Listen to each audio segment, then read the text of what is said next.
Em nosso estudo de hoje, a lição 21 do livro Palavras da Vida Eterna, que tem como título Compreendendo. Temos, porém, este tesouro em vasos de barro, para que a excelência do poder seja de Deus e não de nós. Palavras de Paulo na segunda carta aos Coríntios, capítulo 4, versículo 7. Sigamos compreendendo. Lembra-te de que os talentos da fé e o conhecimento superior, o dom de consolar e a capacidade de servir, não obstante laboriosamente conquistados por teu esforço, constituem bênçãos do Criador em teu coração de criatura. Não te furtes desse modo a lavoura do bem, a pretexto de te sentires ainda sob a influência do mal. Até alcançar o triunfo pleno sobre os nossos desejos malsãos, sofreremos na vida, seja no corpo de carne ou além dele, os flagelos da tentação. É a tentação da luxúria, tentação da vingança, tentação da cobiça, tentação da crueldade, tentações de todos os matizes que emergem do poço dos nossos impulsos instintivos ainda não dominados. Se a tentação, contudo, nasce de nós, a flama da educação e do aprimoramento vem de Deus, conduzindo-nos para a esfera superior. Não te espantes assim à frente do conflito da luz e da treva em ti mesmo. Segue a luz e acertarás o caminho. Riqueza mediúnica, fulgurações da inteligência, recursos geniais e consagração à virtude são tesouros do Senhor que, na feliz definição do apóstolo Paulo, transportamos no vaso de barro de nossa profunda inferioridade a fim de que saibamos reconhecer que todo o amor, toda a sabedoria, toda a santificação, toda a excelência e toda a beleza da vida não nos pertencem de modo algum, mas sim a glória de nosso Pai, a quem cabe obedecer e servir hoje e sempre. A gente começa a ler mais uma vez uma lição como essa, em que Emmanuel ele nos dá o incentivo, né? Principalmente ele fala do compreendendo hoje, a gente vai lembrar o seguinte, gente. Vamos lembrar que faz parte de um processo natural que a gente, com muitos defeitos, um dia tenha um despertar para o Cristo. Então, a partir do momento que eu despertei para o Cristo, eu vou começar a estudar o Evangelho, eu vou começar a pegar textos que me amparem, que possam estar me dando mais esclarecimento também em torno do tema do Evangelho, e vou aos poucos conhecer a verdade que vai me libertar um dia. Mas entre o conhecimento e essa libertação mesmo, demanda tempo, sacrifício, muita coisa ainda pelo caminho. Mas foi dado o início. Conforme vai sendo dado o início, a gente se empolga tanto com uma coisa que faz bem a qualquer pessoa, porque a gente começa a descobrir simplesmente o caminho da felicidade. Quem é no mundo não tem vontade de ser feliz. Então aquilo te faz tanto bem que você começa também a sentir a necessidade de passar para frente, mesmo sendo conceitos que a gente tem dificuldade ou ainda não consegue praticar de maneira ainda instintiva, de maneira natural, né? Então, o que acontece? Vai acontecer muito na nossa vida da gente falar de uma coisa que a gente não é capaz de fazer ainda. E quando a gente começa a falar dessa coisa, quem está do nosso lado também vai ser um processo natural. Falar, até ontem você fazia isso, você fazia aquilo, você estava em comportamentos completamente contrários e agora você está começando a mudar. Então vai ter sim, vamos botar assim, uma iniciativa dessas forças inferiores de querer te segurar naquele ponto comum, não deixar que você caminhe. E o que a gente vai fazer? A gente vai continuar com a nossa jornada sempre. Vai estar sempre estudo, leitura edificante e a tentativa de adaptação dos nossos comportamentos, dos nossos impulsos. Então ele bota aqui pra gente, né?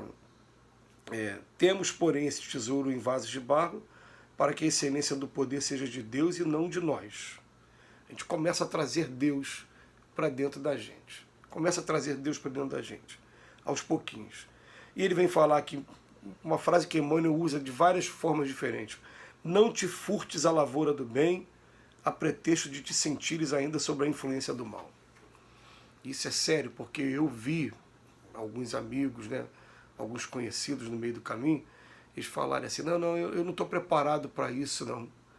Por quê? Porque eu ainda sinto muito prazer ainda na vida noturna, nos prazeres da carne, eu sinto muito prazer ainda no uso das bebidas alcoólicas, e ele simplesmente fez a opção de não, isso para mim não é agora o momento. Como assim não é? Acho que ninguém tem essa... Sabe, todo mundo quer ser feliz. Então o que acontece? Você vai fazendo aquilo dentro da medida do que você consegue fazer e aos poucos essa transformação ela vai acontecendo naturalmente, sem muita forçação de barra. Mas ele vem dizer aqui pra gente, ó, que até a gente alcançar o triunfo pleno sobre esses nossos desejos, nós vamos sofrer tanto aqui na carne como do outro lado da vida. Tentações da luxúria, tem luxúria aqui, tem luxúria do outro lado, isso aqui é legal, né? Vingança, cobiça, crueldade. É bom a gente começar a pensar dessa maneira. Tem a luxúria do espírito, ele continua materializado lá do outro lado. Tentações de todos os matizes, vai ter essas tentações, né?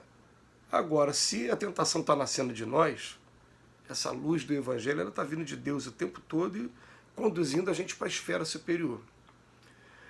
A mensagem que fica do Emmanuel sempre para mim, muito profunda, é que a gente jamais deve se escorar nessa ideia de imperfeição para adiar o trabalho, para fugir do trabalho que você tem para fazer. Porque o que acontece? Quando a gente começa a fazer o trabalho, algo vai mudando dentro da gente. E trabalhos simples, às vezes, né? Você escolhe ir para uma instituição religiosa para ouvir lá o culto, a missa, a palestra espírita, tudo bem. Mas você começa a se entregar a outras atividades. Não, eu quero participar de uma atividade também que seja assistencial, que tenha contato com o público.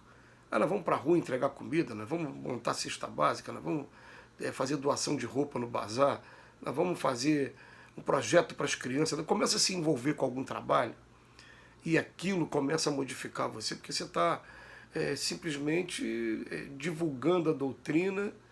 Pode ser no início até a vez só de palavras, muito pouco de atitudes, mas você começa a entrar no caminho que te proporciona felicidade.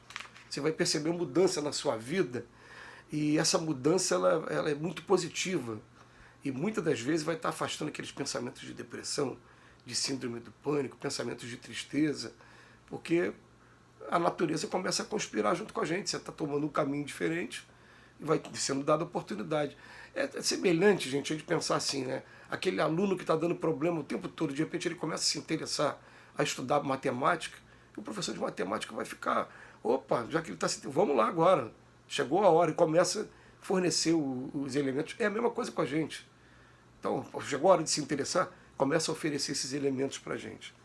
E aí, não te espantes assim à frente do conflito da luz e da treva em ti mesmo.